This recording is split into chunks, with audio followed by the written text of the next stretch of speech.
በፊት የጠፋብሽ ልጅሽ ነው። ልጅ እናቴ ዳግም ልጅሽ ነው። እናቱ ስለሆንሽ ነው የሚንከባከብሽ። ደግሞም ላንቺ አስቦ ነው ያን ነገርሽ። ልጄ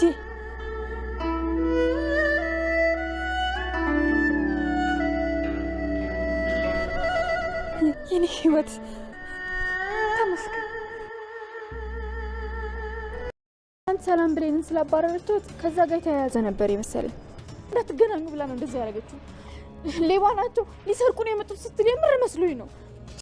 በስተመጨረሻም እናትና ልጅ ተገናኙ። ብሌንን ሰላምና ዳግም አዳኗት። አቶ በኃይሉ እቅዱ ከሸፈበት። ቃል ዛሬም ውርደቷን ተከናንባለች።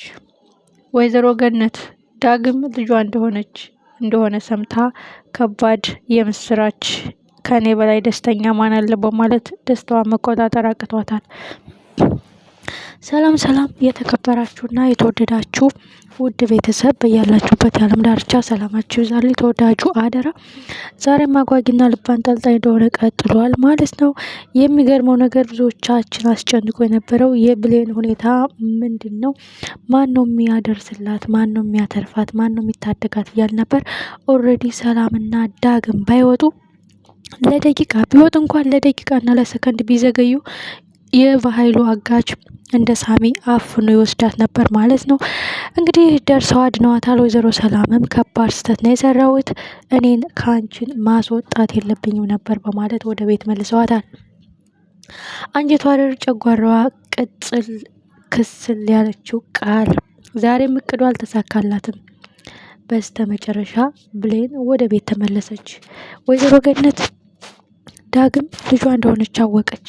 እጅግ ደስ የሚል ዜና፣ የምስራች፣ የዘመናት ናፍቆት፣ የዘመናት ጸሎት፣ የዘመናት ልመናዋ ደረሰላት። የእውነት ልጄ ነውን? የእውነት በህልሜ ነውን? እያለች እንግዲህ ብሌንን እንዴት እያጨናነቀች ስጠይቃት እንደነበር አይተናል። ደስ የሚል ዜና፣ ደስ የሚል የምስራች። እናቴ የእውነት እንቺ እናቴ እንደሆንሽ አወቅሽ፣ ልጅሽ እንደሆንኩ አወቅሽ፣ እናቴ ናፍቀሽኛል። እንዴት ስሜታቸው ያስተጋባል። የቃል ክፋትና ተንኮል አሁንም ቀጥሏል። እንግዲህ ቃል ይህንን ሚስጥር ሰምታለች። ብሌን እንግዲህ የነገረቻት ዳግም ባለጌ አይደለም፣ የኔን ህይወት አላበላሸውም። ሲጀመር የዘመናት ናፍቆትሽ፣ የዘመናት ጸጸትሽ፣ የዘመናት ልመናሽ የሰመረልሽ ነው እናቴ። ዳግም ያንቺ ልጅ ነው፣ የጠፋው ልጅሽ ነው፣ ድራሹና አድራሻው ያልታወቀው ልጅሽ ነው ስትላት ወይዘሮ ገነት ልቧ ተሰብሯል። ልጄን ሳላውቀው አስከፋሁት፣ እሱ ለኬም አውቆኝ ነው እንደዛ። እናቴን አገኘኋት ግን ለደህንነቷ ሲል አልነገርኳትም የሚለውን አስታውሳ እጅጉን አዘነች። ልቧ ተሰበረ። ቀናት መጠበቅ፣ ሰዓታት መጠበቅ ሳትፈልግ ስትከንፍ ወደ እነ ሰላም ቤት ሄደች።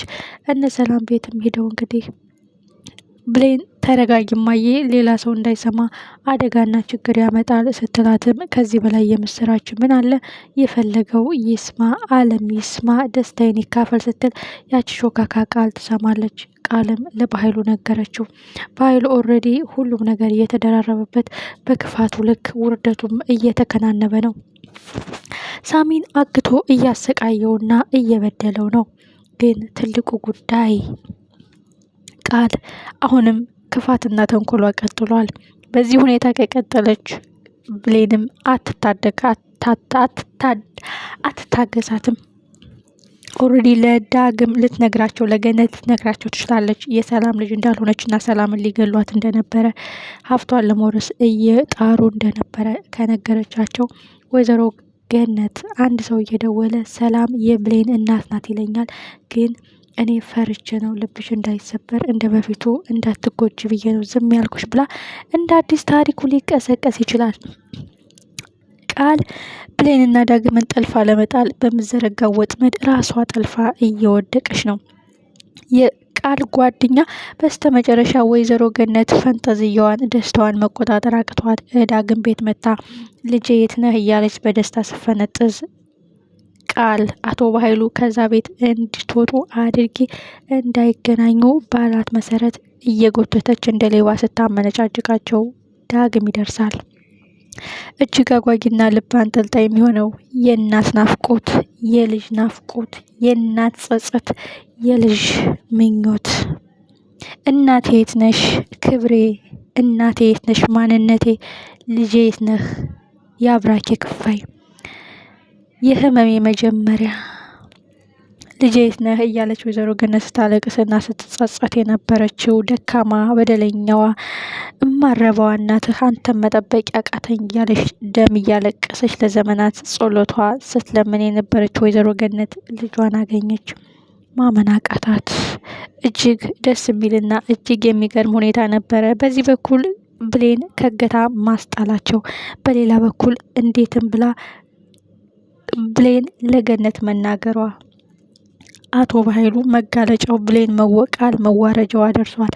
ወይዘሮ ሰላም ካሁን በኋላ ብሌንን እንደ ልጅ ነው ማያት፣ ያንቺን ወሬ እየሰማው ነው እዚህ አደጋ ውስጥ የጣልኳት ስትል እንዴት አመነጫጭቃት ገብታ እንደነበር አይተናል።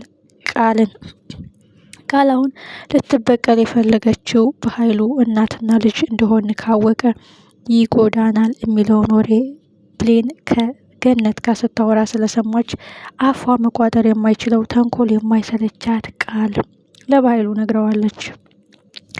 እጅግ የሚገርም እጅግ የሚደንቅ ነገር ነው። መጨረሻውስ ምን ይሆን? ሁላችንም በጉጉት እንጠብቀዋለን። እጅግ ደስ የሚል ዜና ነው የዛሬው ዜና። ቀጣይ ክፍልስ ምን ይፈጠራል? እንዴት አገኛችሁት? የዳግምን እንባ፣ የገነትን ደስታ፣ የቃልን ቃጠሎ፣ የብሌን ፈገግታ፣ የበኃይሉን መጥቆር፣ የጨጓራው መጨስ እንዴት አገኛችሁት? አንዳንዴ ክፉዎች በሰፈሩበት ቁና ይሰፈራሉ። በዘሩት ልክ ምርታቸውን ይሰበስባሉ። መልካም የዘራ መልካሙን ይለቅማል። እና ትልቁን ሚና የተጫወተችው ደግሞ ሚጣ ናት። የቃል ጓደኛ እናትን ሌባ ናት ብለን እያጎተትን እያስወጣናት ነበረ ብላ መናገሯ፣ ቃል አሁንም የበኃይሉ ጆሮ ጠቢ መርዛማ፣ ለሰዎች ሰላም የማትሰጥ የራሷን ኑራቱታ የሰው ኑሮ የምታማስል ሰዎችን በማቃጠል የምትኖር እንደሆነ ገብቶታል። እጅግ የሚያጓጓው ነገር መጨረሻው ምን ይሆን? ሳሚን የሚታደገው ማን ነው? በኃይሉስ? ዳግም ቢላዋ ይዞ ሄዷል። ምን ይፈጠር ይሆን? በዚህ ሁኔታ ሰላም እውነታው ላይ መድረሷ የማይቀር ጉዳይ ነው። ሰርገኛ መጣ በልበሬ ቀንጥሱ ነው ሆኗል። አሁን ነገሩ የበኃይሉ ክፋትና ተንኮል ከእስር ቤት ከመውጣቱ መልሶ ወደ ዘብጥያ የሚወርድበት ቀን ሩቅ አይሆንም።